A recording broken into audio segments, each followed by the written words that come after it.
Vamos a hablar de fútbol, que es lo que más nos gusta. Quiero comenzar con Eric Cantona, un francés que se hizo famoso hace 30 años por una patada voladora que le dio a un aficionado. Eric Cantona no solo era polémico, también un crack de este deporte. La leyenda del diablo que nació en Francia y que pateó un fascista en Inglaterra, Cantona. No soy un hombre, soy Cantona.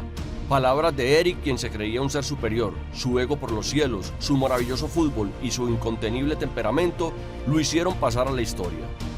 Hace 30 años, el 25 de enero de 1995, esta patada voladora y unos cuantos puñetazos a un aficionado del Crystal Palace le dieron la vuelta al mundo, pero Cantona era más que eso. Nacido hace 59 años, el hijo de un enfermero y una costurera de barrio popular en Francia, prefirió las gambetas y patadas callejeras a las aulas de clase. Desde los 15 años deslumbró con su potente pegada, su habilidad para eludir y su inteligencia para jugar al fútbol, pero a Cantona de vez en cuando se le salía el diablo y no respetaba al rival. Tengo una pasión que no puedo controlar, es como un fuego interior que exige escapar y que tienes que soltar. A veces quiere salir para hacer daño. Yo mismo me hago daño, me preocupa cuando hago daño, sobre todo a los demás, publicó el medio inglés The Guardian. En el Olympique de Marsella lo idolatraban, pero sus diferentes roces con técnicos y directivos y sus constantes pataletas de camorrero hicieron que lo cedieran al Montpellier en la temporada 89-90, donde hizo una dupla infernal con el pibe Valderrama. Fueron campeones. A los 25 años, cansado de sus salidas en falso, se quiso retirar y dedicarse a la pintura, su otra pasión. Pero Alex Ferguson lo convenció de volver y lo llevó al Manchester United, donde le sacó su mejor versión. Ferguson domó al endemoniado Cantona y lo puso a volar. Allí convirtió 90 goles y conquistó 9 títulos después de una sequía de 27 años sin ganar nada. Pero el diablo solo estaba dormido. La cabeza le volvió a jugar una mala pasada y así se fue contra un hooligan militante de un grupo fascista que le gritó todo el partido frases xenófobas. Cantona fue suspendido 8 meses de toda competencia, condenado a 120 horas de labor comunitaria y 14 días de cárcel. Patear un fascista fue lo mejor que hice en toda mi carrera, dijo días después de la agresión.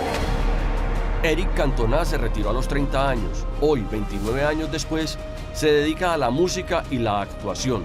El Diablo Rojo enfrentó a su diablo interior y lo venció. Cantona, el rey de Francia, que siempre manifestó que el mejor de su país no fue ni Zidane ni Platini, aseguró que fue él.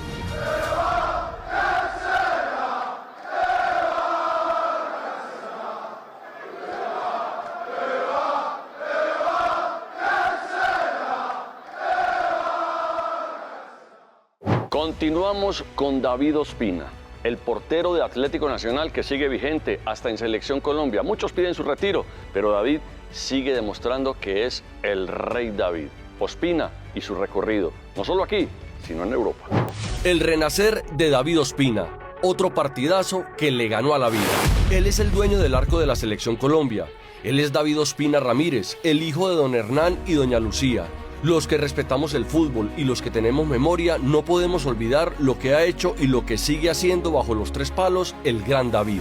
Aunque algunos vociferan en micrófonos y cámaras que ya no está para selección y les arde el llamado en cada convocatoria, se tienen que tragar sus palabras, pues este señor, en todo el sentido de la palabra, demuestra con acciones que sigue siendo el rey. Es el actual bicampeón del fútbol colombiano y tiene el récord de ser el jugador con más partidos en la tricolor, 129. Se paseó por Francia, Italia, Inglaterra y Arabia, mostrando con títulos que volando, achicando o revolcándose en la tierra es uno de los más imbatibles. Qué lástima que a algunos no les quepa esto en su pequeña cabeza. Hace unos años don Hernán partió, pero le dejó unas sabias palabras para reponerse de cualquier traspiés. Los mejores porteros del mundo han sido vencidos, pero todos siempre han seguido luchando. Y David ha sido siempre un luchador. En Arabia, una lesión en el codo derecho casi lo saca del fútbol. Muchas lágrimas salieron, pero ellas se encargaron de lavar las palabras de los médicos. David, es muy difícil que vuelvas a jugar. Disciplina, constancia y el amor de su esposa Jessica, sus hijos Dulce María y Maximiliano, sin dejar atrás a su mamá, su padre desde lo más alto, y su hermana Daniela le dieron la fortaleza para hoy seguir batiéndose como el número 1 en Colombia. David renació, no piensa en el retiro, vive el día a día y no se proyecta en el futuro porque, como dice él, todo puede cambiar en un segundo. Fue campeón a los 19 y hoy a los 36 sigue siendo el mismo, honesto, hombre de familia, excelente profesional y un ser humano a carta cabal. David, tú tranquilo, que en Colombia y en el mundo saben quién eres. ¡El rey es David! ¡El rey es David! Hablemos ahora de Di Stéfano, el gran Alfredo Di Stéfano, argentino, jugó en Colombia en la época del Dorado y en España se consagró. Sin lugar a dudas, uno de los mejores del mundo. Di Stéfano, el goleador que comía la carta mientras estaba secuestrado. Fue en el año de 1963 cuando el Real Madrid llegó a jugar a Venezuela un amistoso. Miembros de las Fuerzas Armadas de Liberación Nacional sacaron del hotel al gran Alfredo Di Stéfano. Durante su secuestro solo se dedicó a jugar ajedrez, dominó y pedía a la carta todo lo que quería. Los guerrilleros lo secuestraron 72 horas y no pidieron rescate. Solo querían titulares de prensa con el goleador. Para los exquisitos del fútbol, la saeta rubia fue el mejor del mundo al lado de Pelé, pues era el más completo. Delantero, sabía defender, organizaba, asistía y finalizaba monumental. Alfredo, nacido en Buenos Aires, comenzó en el River a los 17. A los 20 jugó 6 partidos con la selección argentina, pero unos años después del paro de jugadores en el fútbol gaucho, emigró a Colombia. La saeta rubia, como lo bautizaron, aterrizó en Millonarios en 1949, que por esos años era llamado el Ballet Azul. Allí conquistó 4 títulos. Barcelona y Real Madrid pusieron los ojos en el goleador. Los colchoneros querían reemplazar a su número 9, Ladislao Kubala, quien cayó enfermo de tuberculosis, y los merengues lo querían al lado de Puskás, otro artillero de miedo. En una puja de varios meses con River, Millonarios y la FIFA, el Madrid se quedó con el pase de Alfredo por $87.000. En su primera temporada vestido de blanco marcó 27 goles en 28 partidos y ganó la liga tras 21 años de sequía sin títulos. Alfredo le dio vida al Real Madrid y lo comandó para conquistar 5 Copas de Europa consecutivas. Nadie más lo ha hecho. Fue máximo goleador en 3 ocasiones, conquistó 8 ligas, una Copa Generalísimo y una Intercontinental. Se nacionalizó español y con la selección ibérica marcó 23 goles en 37 partidos. ¿Está de acuerdo entonces en que al Madrid le faltan 9? Sí, falto yo, falto. 5 pichichis como máximo artillero, 2 balones de oro y el único del mundo en recibir el Superbalón de Oro en 1989, lo acreditan como el mejor jugador del Real Madrid en toda la historia, por encima de Cristiano Ronaldo, quien alcanzó a recibir los consejos de la saeta rubia cuando él era presidente honorario. El 7 de julio de 2014, 4 días después de su cumpleaños 88, falleció y el goleador dejó una frase póstuma que lo inmortalizó al igual que sus gritos de gol. Marcar goles es como hacer el amor. Todo el mundo sabe cómo se hace, pero ninguno lo hace como yo. Espíritu de 20 años. Después le voy a invitar a tomar algo.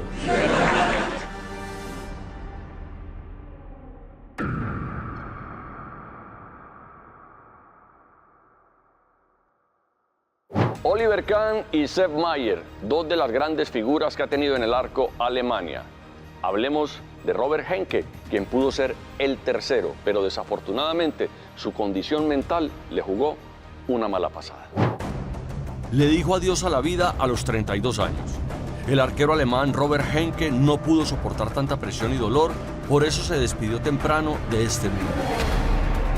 Llegar a ser figura del arco alemán no fue fácil. Fue una lucha constante por demostrar que era grande bajo los 3 palos. En el Borussia alternó titularidad y suplencia durante 3 temporadas desde 1996. Luego su arranque en el Benfica de Portugal fue amargo. Debutó con un 7-0 en contra en la Copa UEFA, pero no se dio por vencido. Mejoró y Luis Van Gaal lo llevó al Barcelona, pero la mala fortuna lo seguía persiguiendo. Allí se estrenó con una derrota 3-2 en Copa del Rey ante el Novelda de Segunda División. La prensa, los aficionados y hasta sus propios compañeros lo sentenciaron sin compasión. Henke pensó en el retiro, entró en depresión por temor al fracaso y comenzó a ser tratado por psiquiatras. Para acabar de ajustar, Barcelona lo descartó al final de temporada y lo mandó al Fenerbahçe de Turquía, donde solo duró unas cuantas semanas. Encajó muchos goles y no aguantó la presión. Se reían de él y lo martirizaban con titulares de prensa ofensivos.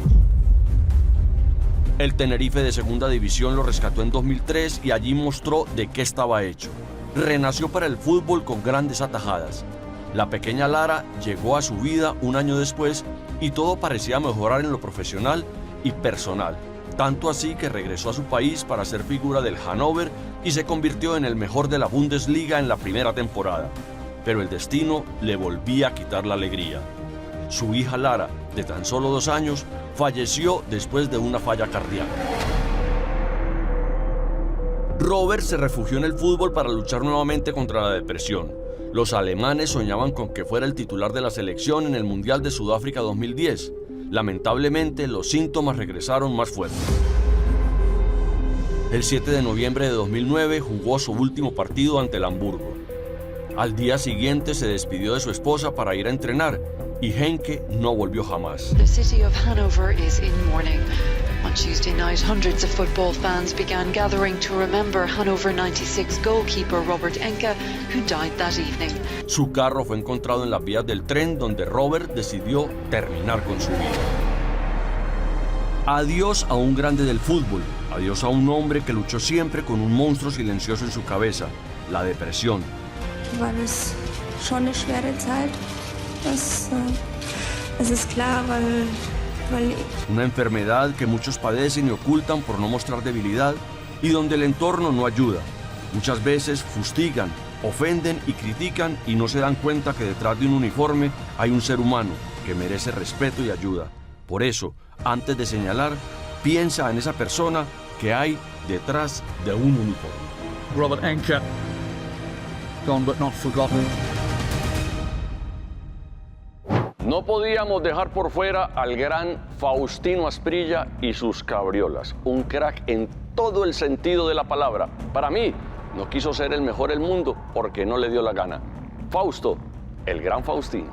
El día que Faustino Asprilla le pintó la cara al Barcelona en Champions League. Faustino Hernán Asprilla, 1,76 m de estatura y toneladas de fútbol derramadas en diferentes estadios del planeta. De Tuluá para el mundo. En el Cúcuta comenzó, en Nacional se inspiró y a Europa fue a parar con su exquisito fútbol. Sus zancadas de gacela, su freno en veloz carrera que quebraba cualquier línea defensiva, sus goles inolvidables y unas celebraciones que redondeaban pinceladas de fútbol descomunal, ¿para qué más? Una de sus tantas faenas del fútbol picante la dio con la camiseta del Newcastle en Inglaterra, cuando el Tino se fue de hat-trick ante el gran Barcelona de Figo, Rivaldo y Luis Enrique en plena Champions League, un 17 de noviembre de 1997. Fausto primero la rompió en el minuto 22 de tiro penal cuando ninguno de sus compañeros quería patear. A lo mejor asustaba la camisa del Barça, pero a él no. Con sus piernas rompía cualquier esquema, pero esa tarde con 2 cabezazos demostró de qué estaba hecho. En el minuto 30 y 49 repitió la dosis para pintarle la cara a los españoles en un definitivo 3-2. Marcar 3 goles en Champions League no fue cosa fácil, o sí pudo ser para él, ante uno de los clubes más grandes de Europa. Sus diabluras y sus goles le dieron la vuelta al mundo y en Inglaterra y Colombia rasgaron la garganta de más de uno. A Tino no le dio la gana de ser el mejor del mundo. Su vida alegre por fuera de las canchas lo puso en fuera de lugar más de una vez. Pero a quienes nos gustan los jugadores diferentes y calidosos, le perdonamos todo. Hoy, a sus 55 años y dedicado al comentario deportivo, Fausto y muchos de nosotros tenemos frescos esos 90 minutos de éxito ante el Barça. 90 minutos de un hat-trick inmenso en la Liga de Campeones y donde un colombiano le pintó la cara al equipo español. Y de un crack vamos a otro crack, de Faustino a Garrincha, otro hombre que era una culebra en la punta brasileña. Sus piernas torcidas no fueron impedimento para ser un grande. Garrincha, el ángel de las piernas torcidas que pasó del cielo al infierno. Como Mané Garrincha lo conocían, pero su nombre era Manuel Francisco dos Santos. A sus 8 años los médicos descubrieron que tenía la columna desviada, sus rodillas torcidas, una girada a 80 grados más que la otra, le diagnosticaron poliomielitis y como si fuera poco su pierna derecha medía 6 centímetros menos que la izquierda. Aunque los médicos lo desahuciaron para practicar deporte, Mané no se dio por vencido y llegó al Botafogo. Mostró sus habilidades y aunque nadie lo podía creer, se convirtió en el rey del regate. Al tener las rodillas torcidas, los defensores no sabían por qué lado regatearía. Amagaba para un lado y salía para el otro. Escribió al lado de Pelé la historia dorada del fútbol brasileño cuando fueron campeones en 1958. En el 62, Pelé se lesionó y Garrincha tomó el mando con dobletes ante Inglaterra y Chile que llevaron a la Canariña al segundo título mundial. Luego de alcanzar el cielo con sus regates a los 32 años, Mané escogió como mejores compañeros el alcohol y las mujeres, y eso lo llevó al infierno. Tuvo 34 hijos y se refugió en el trago dejando el fútbol en un segundo plano. Después de varias lesiones, los dolores eran insoportables. Los médicos le encontraron las rodillas y ligamentos destrozados, lo intervinieron y le prohibieron nuevamente el fútbol, pero Garrincha los volvió a gambetear. Jugó 2 temporadas más con el Corinthians, media con el Junior de Barranquilla y una con Flamengo para abandonar las canchas en 1973. Mané cayó en la indigencia, dormía sus borracheras en las calles de Brasil y en 1983 murió solo y abandonado en un parque. En su país lo despidieron como el rey del regate, el ángel de las piernas torcidas que desafió a todo el mundo a punta de buen fútbol.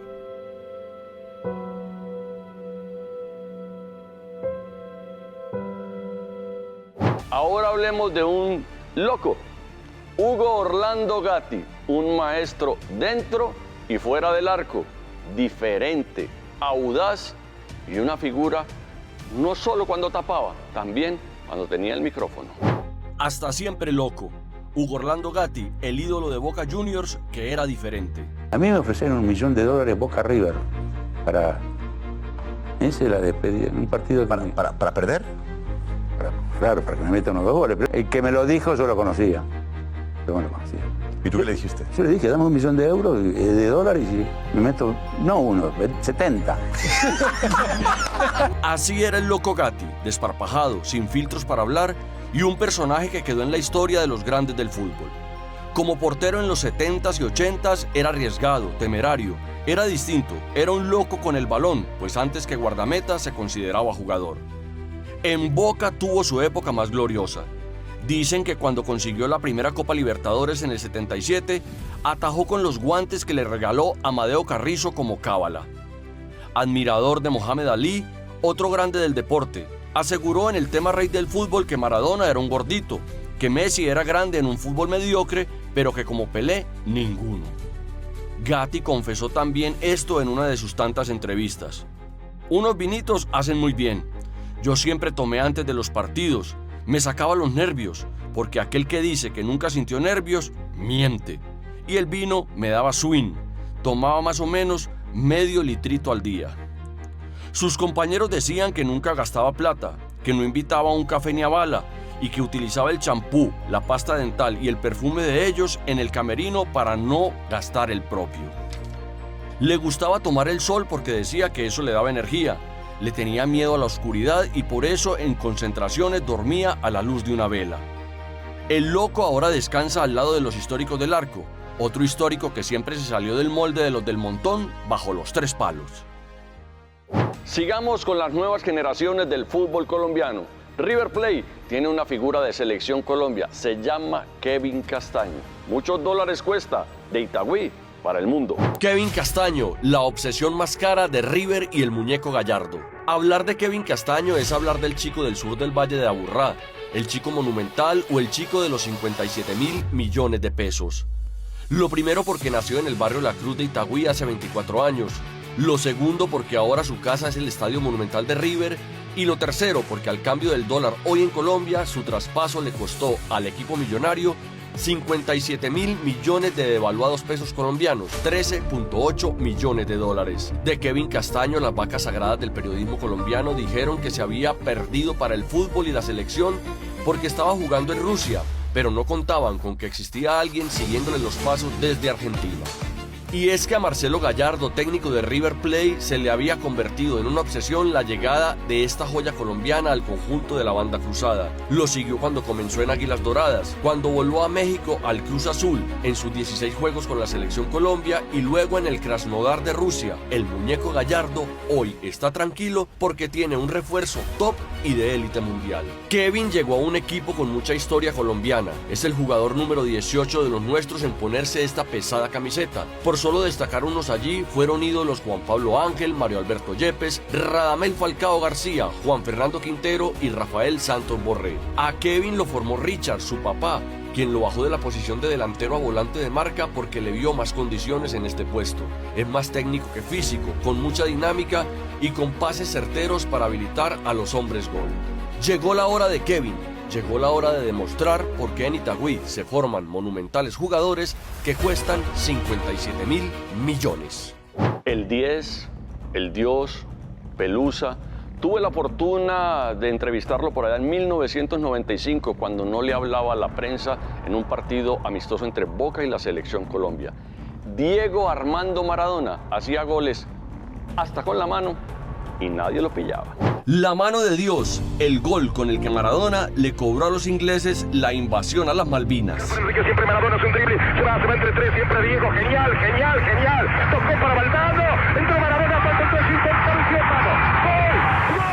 Así lo reconocían los mismos argentinos. La mano de Dios se hizo presente en el Estadio Azteca de México el 22 de junio de 1986.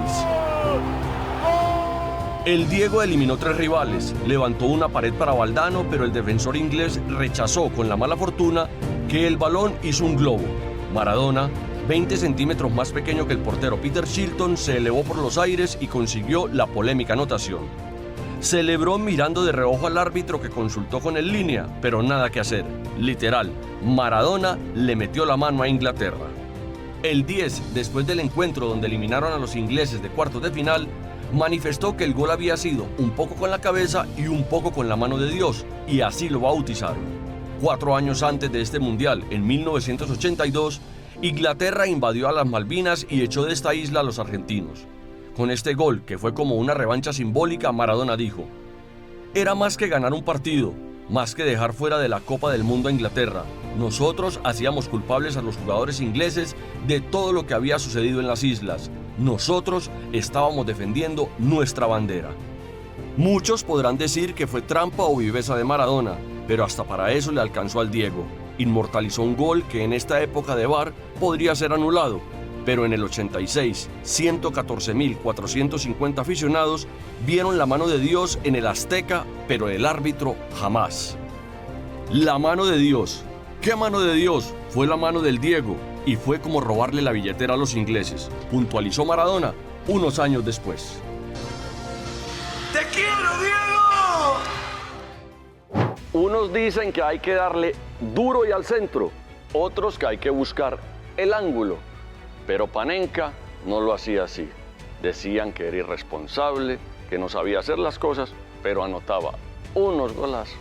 El cobro de penal a lo Panenka. Talento o irresponsabilidad. Esta es la historia. El tiro penal, la gloria para unos y el fatídico punto para otros. Allí se prueba quién tiene sangre fría para patear. Desde ese punto blanco a 11 metros se definen partidos o títulos. Pero hablemos del cobro más famoso de la historia y que hoy persiste después de 49 años. Corría el 20 de junio de 1976. En acción, la selección favorita Alemania Federal con Beckenbauer a la cabeza y Checoslovaquia. La cita, final de la Eurocopa en el estadio Estrella Roja de Belgrado. Partido intenso de selecciones aguerridas que terminó con un 2-2 en los 90 reglamentarios. Luego vendría la lotería que llaman unos o la definición desde los 12 pasos. Cobros van y vienen, pero al final la figura de Antonín Panenka se destaca para patear. Dijo en esa época que quería pasar a la historia con un cobro diferente y que lo soñó el día anterior al juego. Y así fue. Panenka le pega suavemente al balón en la parte de abajo para que la bola haga un globito o vaselina y engaña al portero Sepp Maier, quien va a la izquierda y la bola entra por el centro como en cámara lenta. Una locura completa, un gol de valiente, de talentoso, de virtuoso o para algunos de irresponsable que logró su objetivo. Definió esa instancia 4-3 en el último cobro para lograr el único título que tienen los checos. Después de casi 5 décadas, muchos se siguen arriesgando con el cobro Panenka. Muchos corren el riesgo y les sale humillando a los arqueros, pero otros entregan el balón y hacen el ridículo. Desde los 12 pasos no todo es fácil, así el arco parezca muy grande. O si no, que lo digan Baggio y Messi, quienes alguna vez prefirieron la fuerza a la suavidad del checo Antonín Panenka. ¿Y quién es el rey? Para muchos, y en lo personal para mí, Edson Arantes do Nascimento Pelé, un mago con el balón. Allá está arriba, al lado de don Diego Armando Maradona. Pelé, de lustrabotas a rey. Por tener los pies planos, casi se pierde un mundial. En 1950 nació la ilusión de ser rey para Pelé. El famoso maracanazo de Uruguay sobre Brasil devastó a Don Diño, padre de la pequeña maravilla que con apenas 10 años, y al verlo llorar tanto, le dijo esto como una sentencia: «No llore, papá, yo voy a ganar una Copa del Mundo para usted, se lo prometo». Casi 8 años después, en 1958, cuando Edson Arantes do Nascimento aún no era conocido como el Gran Pelé, le cumplió la promesa a su padre en el Mundial de Suecia, pero casi no juega este campeonato. La razón: O'Reilly tenía los pies planos. El técnico Vicente Feola lo quería sacar de los convocados por esta condición. Decían los médicos que esto afectaba su rendimiento y que por ello era muy propenso a lesiones.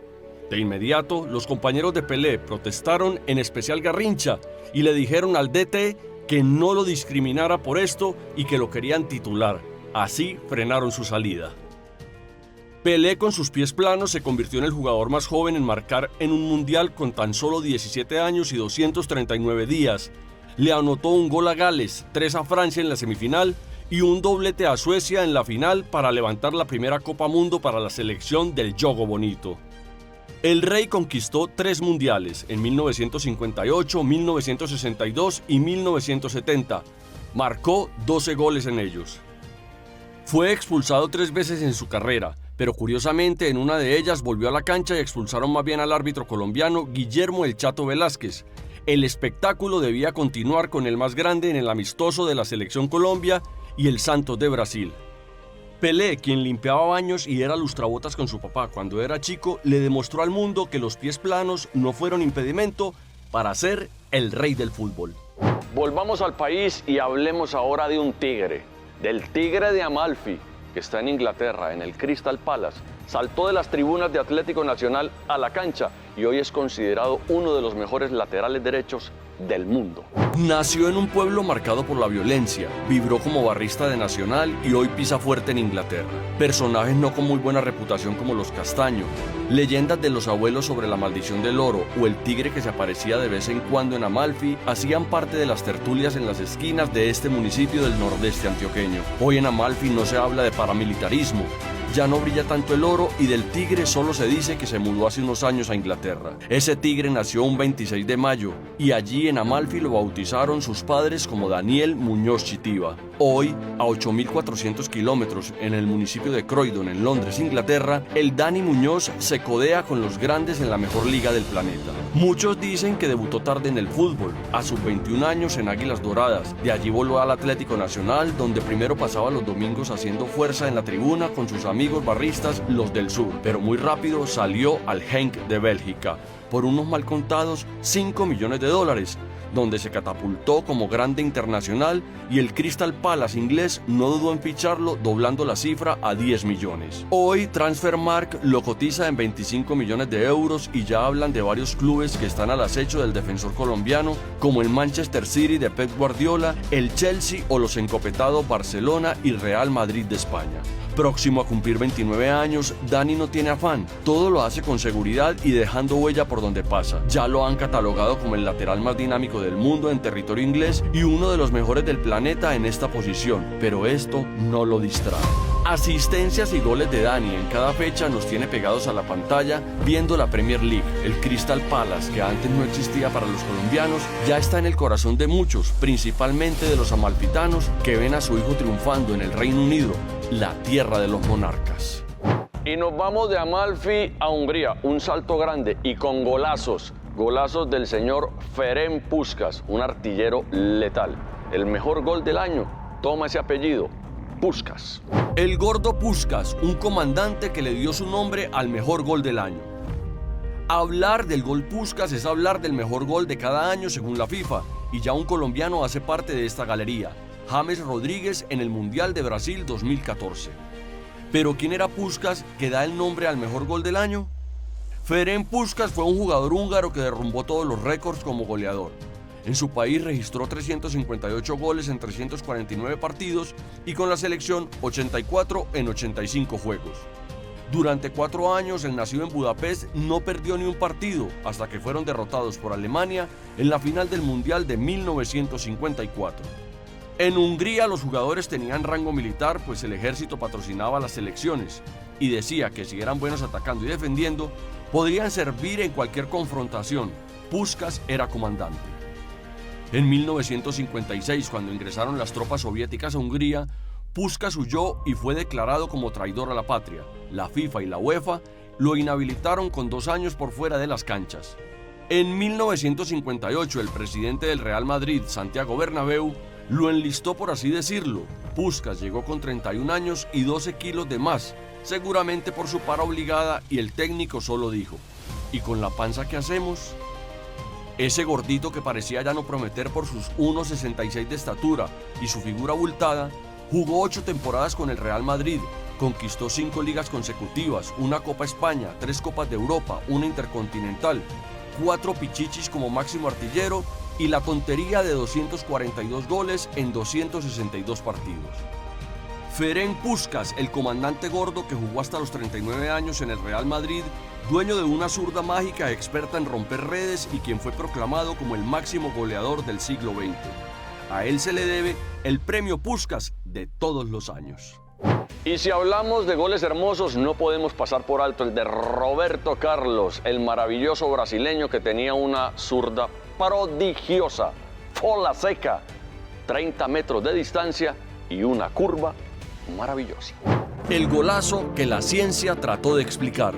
3 de junio de 1997, partido amistoso Francia-Brasil. Falta sobre Ronaldo a 35 metros del arco. Roberto Carlos toma el balón, lo ubica para impactarlo en la válvula, según él, la parte más dura de la esférica. Retrocede 18 pasos para impulsarse y comienza la carrera para pegarle con el borde externo de su pie izquierdo. Resultado, una obra de arte con una comba bien trazada y a más de 100 kilómetros por hora. En la barrera, Zinedine Zidane solo volteó, pues no se podía perder esta maravilla. Fabián Barthez se limitó a ver cómo la bola pegaba en el palo y dormía en la red. Un gol de ensueño, una maravilla, un golazo que pasó a la historia. La ciencia explica esta inspiración como el efecto Magnus, donde el balón es impactado con mucha potencia y altura, originando la ley Newton, y allí entra la fuerza Magnus, donde la pelota rueda sobre sí misma o sobre su eje, y con el viento a favor en uno de sus costados, hace esta maravillosa curva a gran velocidad para desconcentrar a cualquiera.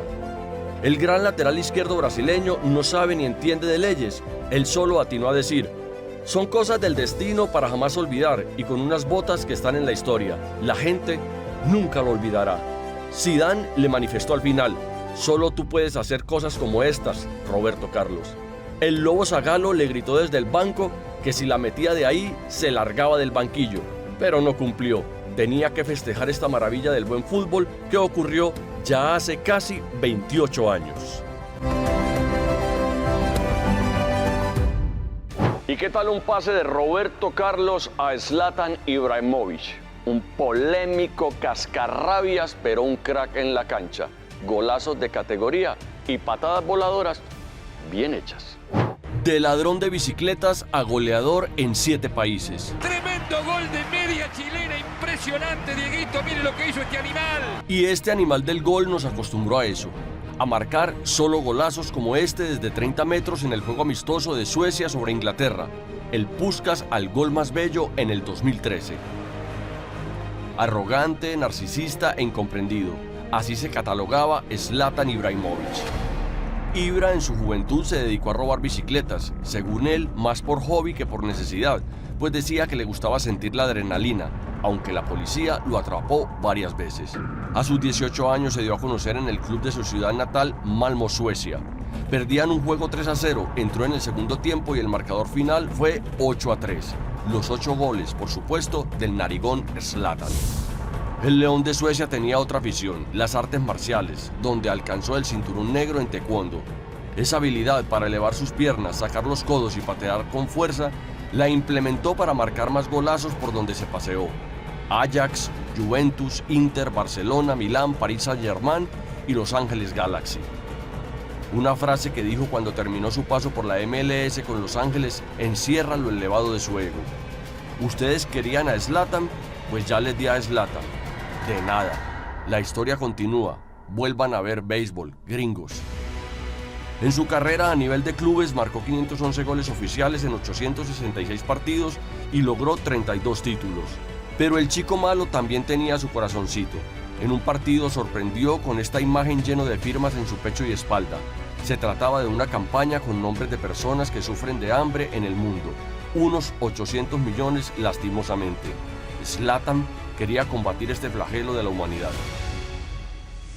Ibra le dijo adiós al fútbol en junio de 2023 a sus 41 años. Un adiós que aún está fresco, pues creíamos que nunca veríamos llorar al pequeño ladrón de bicicletas que se convirtió en grande jugando con un balón.